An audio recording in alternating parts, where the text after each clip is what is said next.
विधि आपने बताई थी उस पर मैंने प्रयोग किया।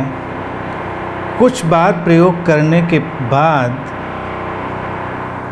दोनों बाहों के बीच से मुझे ऐसा लगा कि जैसे ओम से मिलती जुलती ध्वनि उभर रही है। ये मेरी कल्पना थी या कुछ और?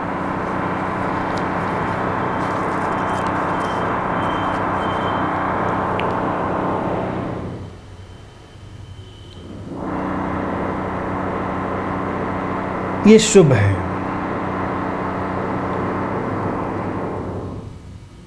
दोनों भौहों के बीच का तुम्हारा जो केंद्र है, तृतीय नेत्र या आज्ञा चक्र, इस पर ओम के प्रतीक का बड़ा महत्व है। हम दीक्षा के लिए ध्यान करते हैं, उसमें भी तुमने देखा होगा कि हम आज्ञा चक्र के लिए बीज मंत्र के रूप में ओम का उपयोग करते हैं। ये तुम्हारे अनुभव में कहीं पहले से पड़ा रहा होगा जो उभर कर सामने दिखाई दिया। 2-4 बार के प्रयोग से इसका घट सकना मुश्किल है, लेकिन हुआ तो अच्छा है। वहाँ पर पूरी तरह से हमारी आइडेंटिटी समाप्त होती है, जिसको हम हमेशा कहते हैं dissolution of the self, self का, आत्म का विसर्जन। उस आत्म के विसर्जन की घटना, डिसोल्यूशन की जो घटना है, वो इसी केंद्र पर आती है। इसके पहले तक हम सारे आइडेंटिफिकेशन, सारे तादाद में लेकर चल सकते हैं। तुम अपने आध्यात्मिक होने का आइडेंटिफिकेशन भी लेकर चल सकते हो।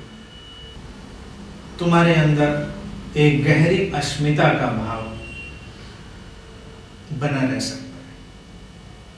जैसे मैंने पर कहा था कि अहम ब्रह्मास्मि का, आई एम दैट का अनुभव घटता है, लेकिन ये बड़ा ही उड़ता उड़ता सा अनुभव है, क्योंकि जब तुमको उस अभिव्यक्ति को कहना पड़ता है तो तुम थोड़ा सा हेजिटेट कर जाते हो, क्योंकि अहम ब्रह्मास्मि केवल ब्रह्म है, यानी कि only there is expansion, you are not there, तुम वहां नहीं हो। थोड़ा सा कहा जा सकता है उसको यही अनुभूति होती कि मैं हूं, मैं ही हूं, मेरे सिवा कुछ और नहीं है। या इसको दूसरे निगाह से देखें, तुम्हारा अहम इतना शुद्ध और इतना एक्सपैंड हो जाता है कि कुछ भी उसके बाहर नहीं रह जाता।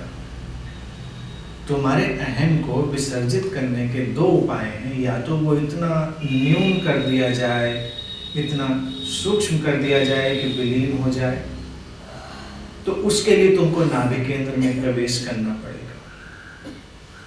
या तुम्हारे अहम को इतना एक्सपेंड कर दिया जाए, तुम्हारे मैं को इतना बड़ा कर दिया जाए कि उससे कुछ बाहर ना रह जाए।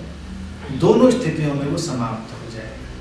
वो एक थ्रेशोल्ड है, वो एक सीमांत है। इसको इशारा देने के लिए बहुत प्रयोग किए गए। साधकों ने सोचा कि इसके लिए कुछ इशारा तो होना चाहिए। ओम उसी इशारे की सूचना है, और एक नाद है, एक ध्वनि है, साउंड है, जो वहां पर अभी पकड़ में आती है, जिसे विज्ञान भी आज जान चुका है कि बहुत सारी चीजों के क्रिएशन के लिए एक ध्वनि का होना जरूरी बन जाता है। जैसे विद्युत ध्वनि में बदल सकती है, ध्वनि विद्युत में बदल सकती है। इलेक्ट्रिसिटी और साउंड एक दूसरे में कन्वर्टेबल है। कौन सी चीज पहले है, कौन सी चीज बाद में है, ये थोड़ा डिबेट का विषय है। लेकिन जिन साधकों ने गहरे प्रवेश किया, उन्होंने यही सूचना दी कि ध्वनि पहले, नाद पहले।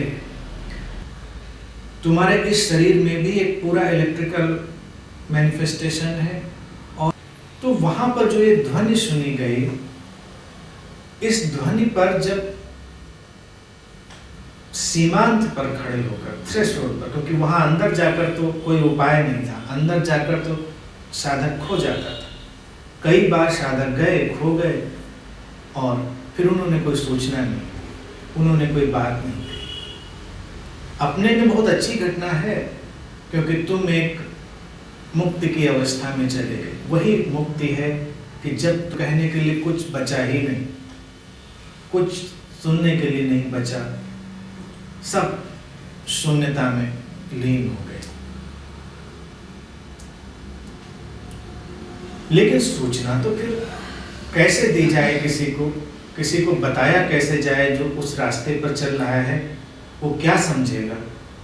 अगर कुछ बोला जाए तो बात बेमानी हो जाएगी।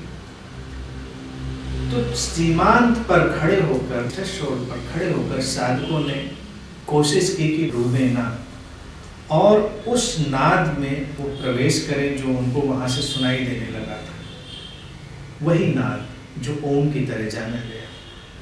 और जब वो उस नाद में प्रवेश करते गए दृष्टा होकर, तो उस नाद से उनको एक आकार उभरता हुआ दिखाई दिया जो करीब करीब ओम जैसा था। इसलिए ओम किसी शब्दकोश का हिस्सा नहीं है, वो कोई वर्ड नहीं है, वो एक तस्वीर है, पिक्चर है। वो एक तस्वीर उभर कर सामने आई।